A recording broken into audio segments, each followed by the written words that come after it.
Ya, estamos terminando, Tomás de Aquino, queridos colegas, y vamos a terminar. Hemos visto las formas de gobierno de Tomás de Aquino, hemos visto lo que piensa el gobierno y del gobernante, y vamos a finalizar con, yo les recuerdo que Tomás de Aquino esgrimió un derecho que es el derecho de rebelión, que señala que es justo, que es un derecho justo, que es una redundancia, porque el derecho quiere decir lo justo, ¿cierto? El just, pero que es un derecho válido para las comunidades el rebelarse contra los gobiernos tiránicos.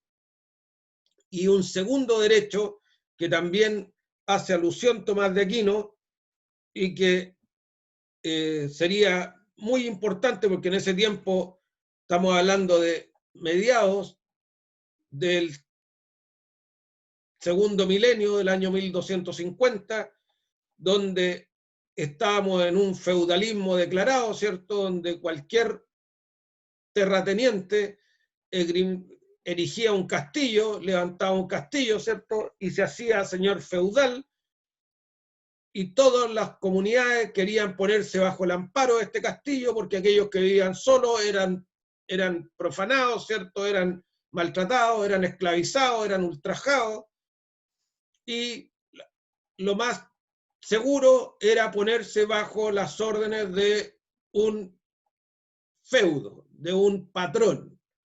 Y este feudo tenía el poder de decidir lo que quería. Dentro del castillo, dentro de las paredes o de los muros divisorios, el señor o el amo hacía y deshacía con la vida de los súbditos. Yo les recuerdo que habían tradiciones tan bárbaras como la tradición de la prima note, si se acuerdan. ¿Alguien se recuerda? Salió muy clarito en una película que se llama Corazón Valiente.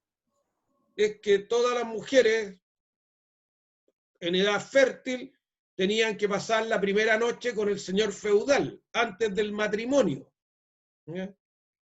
Y eso era una práctica aceptada por la comunidad, so pena de matar a la mujer, a la niña en este caso, porque eran jóvenes las que pasaban por la cama del señor feudal, so pena de matar a ella y al novio si tuviese o a quien quisiera sacarla de esta tendencia.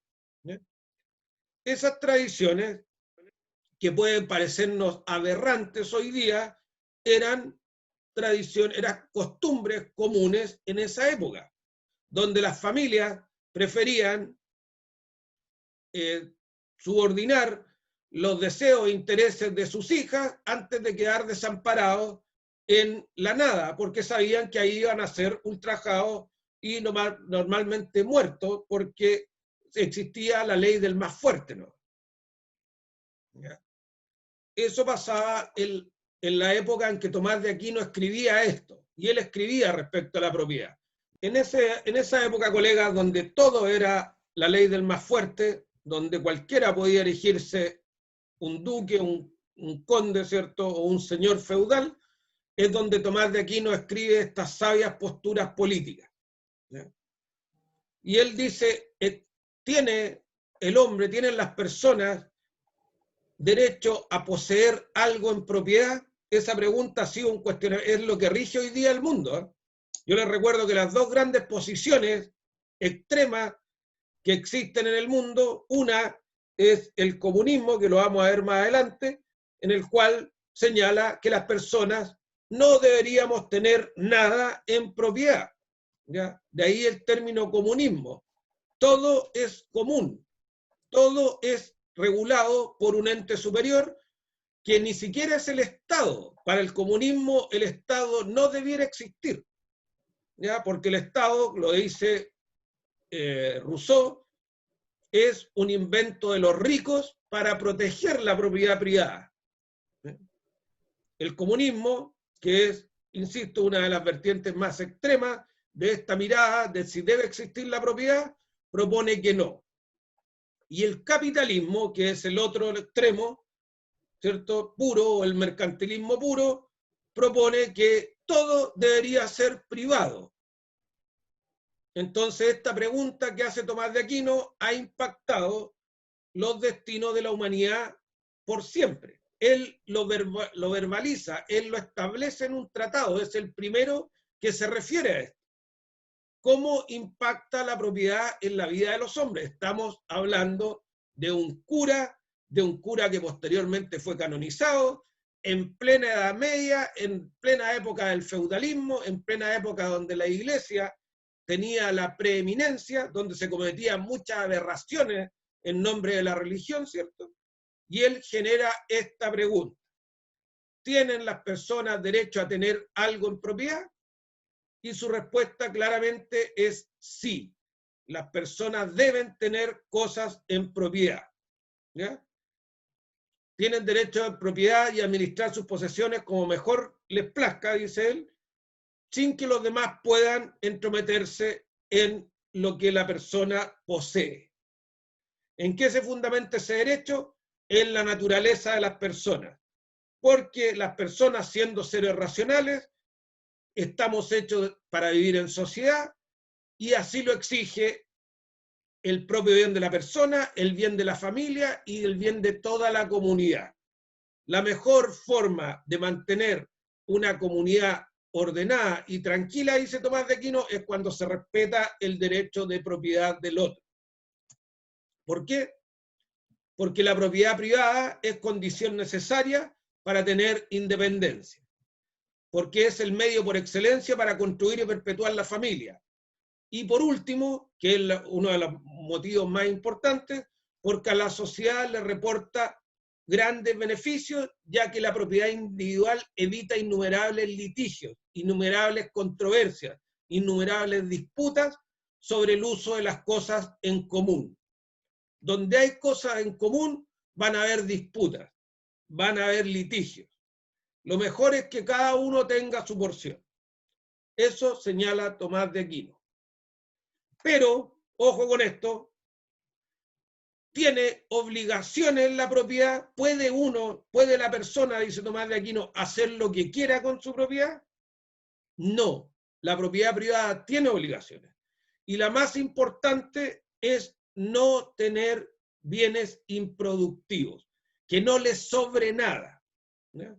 Dice que la persona, que es lo difícil conciliar, ¿cierto?, que esto es el sentido social de la propiedad, la función social de la propiedad.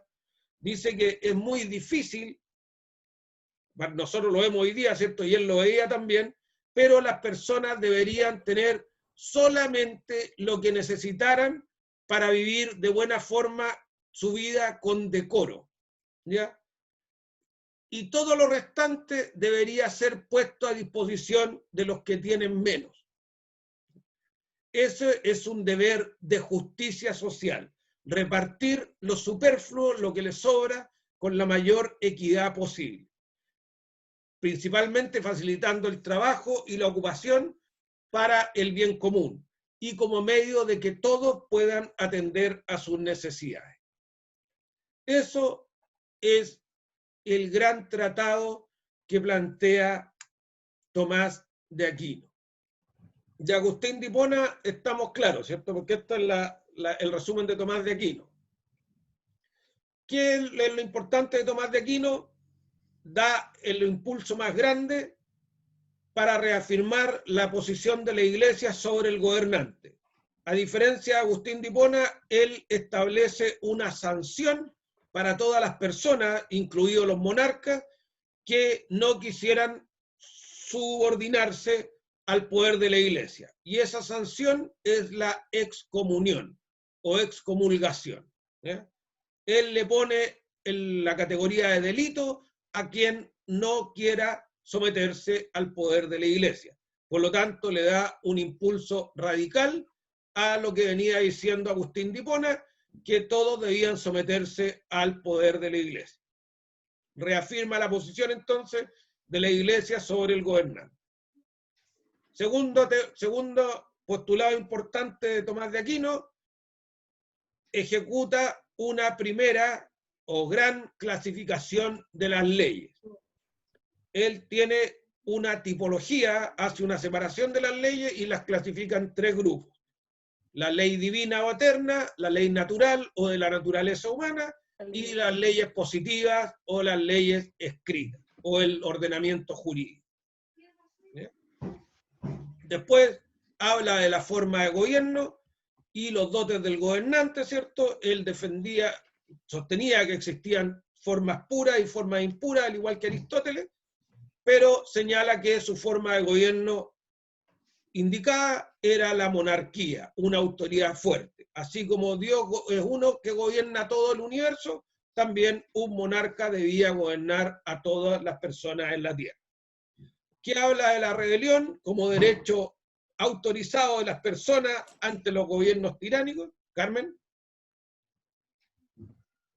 ¿me iba a preguntar algo? ¿No? Yeah.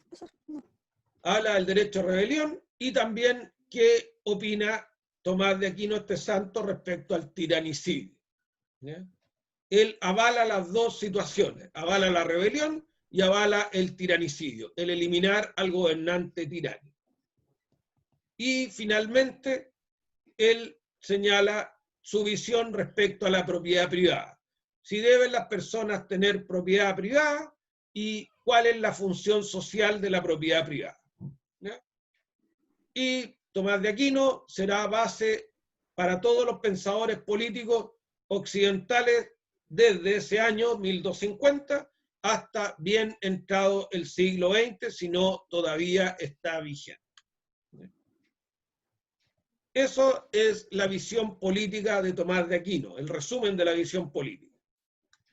Como dato al margen, como el dato inicial que yo les señalé, el motivo por el cual él había sido canonizado o declarado santo, es que él pudo, por métodos científicos, o no pudo, sino que él hace un postulado, ejecuta una teoría, que es las 5 vías elementales, en el cual él, por medios científicos, intenta justificar o fundamentar la existencia de Dios, ¿ya? Por prueba, mediante un método empírico, un método de prueba, él trata de fundamentar la existencia de Dios y lo hace de una forma bastante lógica, si se quiere. Por esto, él fue canonizado o santificado por la Iglesia Católica. Fue declarado santo. Y eso, queridos colegas, es Tomás de Aquino y es lo que yo le traía para esta semana.